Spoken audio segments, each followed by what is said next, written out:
apologies to the InSight team. I'm going to take advantage of the opportunity to ask Mr. Bridenstine another question about the future of Mars exploration. There isn't another Mars mission on the books after Mars 2020. What are NASA's plans to get started on Mars sample return and maybe to replace our aging telecommunications orbiters that are up there? Or not replace, but improve upon? No, the two critical issues. The sample return of, Mars 2020 is going to cache samples on the surface of Mars. Now, it would be silly to cache those samples and not return them. That's the goal. So after Mars 2020, we need a sample return mission, but you're absolutely right.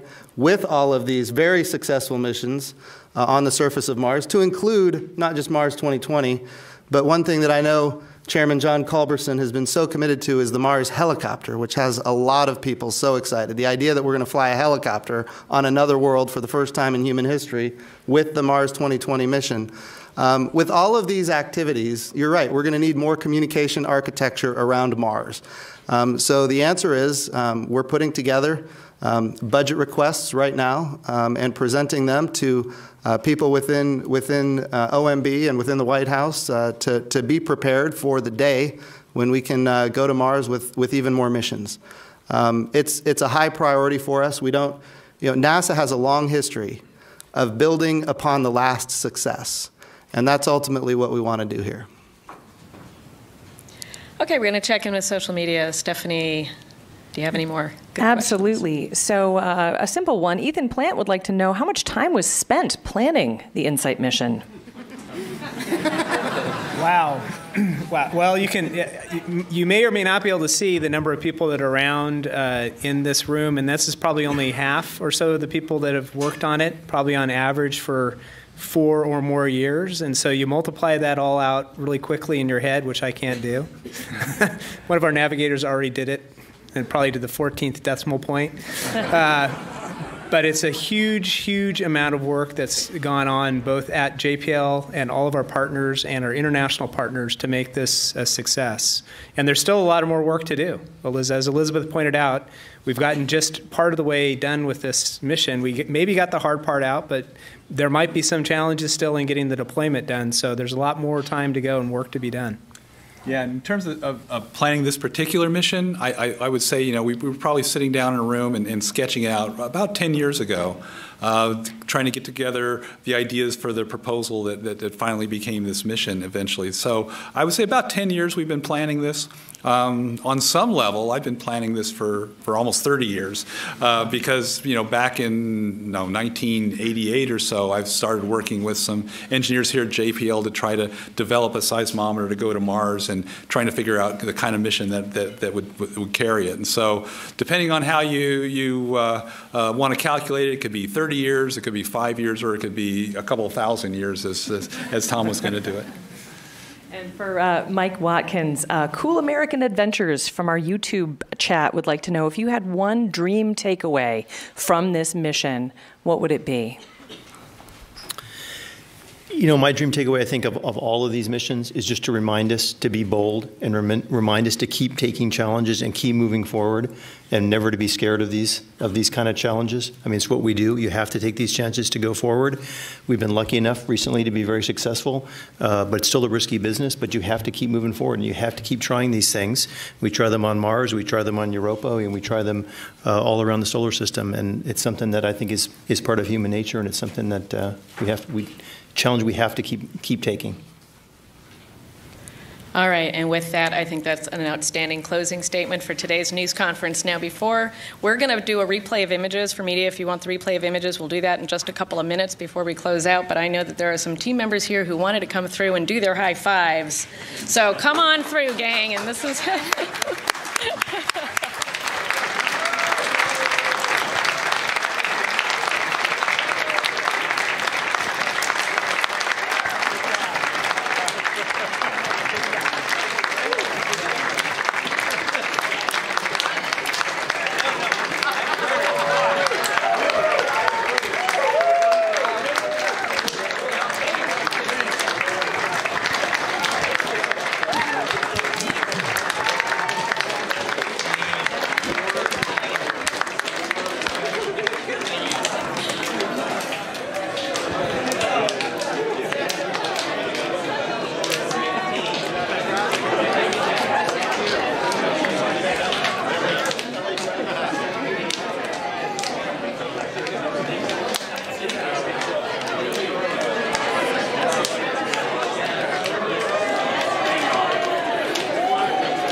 InSight is now traveling at a velocity of 2,000 meters per second. 17 meters, standing by for touchdown.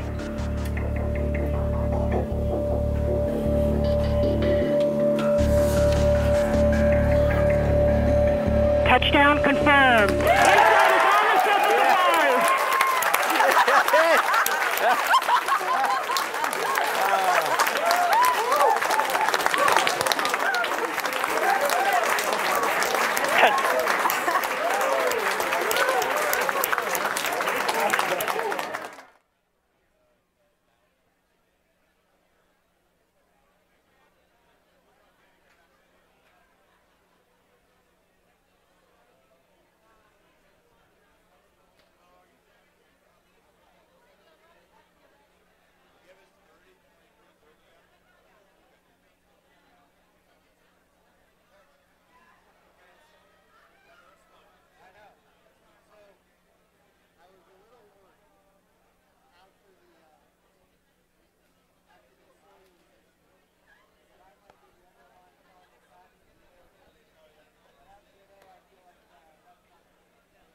Hey, you're watching NASA TV, on the air and online every day, on this planet and beyond.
Hello, I'm Sunny Williams. I'm up here on the International Space Station. So this is Node 2. This is a really cool module. Of course, most of these modules you'll see they have 4 sides, and they're put together. That way we could sort of work on a flat plane, either a wall, a floor, another wall, or the ceiling. But you know, again, all you have to do is turn yourself and your reference changes. The reason I'm bringing that up is because this is where 4 out of 6 of us sleep. And so people always ask about sleeping in space. Do you lie down? Are you in a bed? Not really, because it doesn't matter. You don't really have the sensation of lying down. You just sit in your sleeping bag. So here's one sleep station right here. I'm going in right now. You can follow me if you want. So I'm inside. It's sort of like a little phone booth, but it's pretty comfy. I've got a sleeping bag right here that we sleep in, so we don't have sort of like a little bit of a cover. We don't fly all over the place. But you know, you can sleep in any orientation. I have it sleeping, feeling like I'm standing up right now, but like you saw, I'm on the floor. But it doesn't matter if I turn over and I sleep upside down. I can't have it, I don't have any sensation in my head that tells me that I'm upside down, so it really doesn't matter. The sleep station is also like a little office. We've got a computer in here.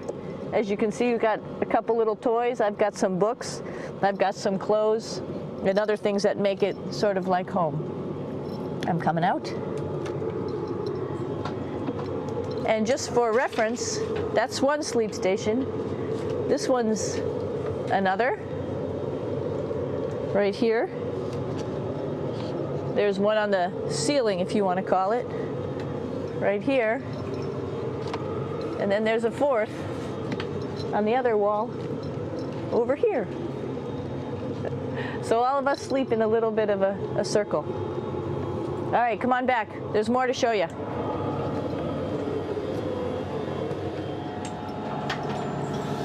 I know that there's some questions about how to use the bathroom and how do you actually live in space like normal, like at home. I mentioned real quickly about getting up in the morning and brushing your teeth and washing your face. Well, how do you do that? Well, here is the bathroom, essentially. You get up in the morning and we have a little kit, and it has all the essential things that you need, like your toothbrush and toothpaste and brush. See how much better the brush makes my hair look? I'm just joking. It still stands up straight. It doesn't matter where you are. It's always going to stand up straight while you're up in space. A lot of people ask about toothbrush and toothpaste. So, luckily enough, toothpaste, you can do it upside right this way, is sticky, and so it sticks to your toothbrush. No problem. Another cool thing is that water sticks to your toothbrush too. If you can see it, I'll have some water come out. The water is pretty neat up in space. It'll stick to your toothbrush and it will make a big bubble. And that's just by surface tension. And then you can drink it. So a lot of people ask about what do you do with the toothpaste after you brush your teeth.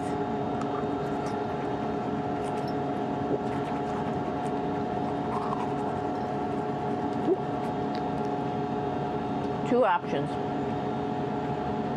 Swallow it, and it's sort of like mouthwash, but it tastes a little gross. Or you can just spit it out in a paper towel, and then you don't have to worry about it.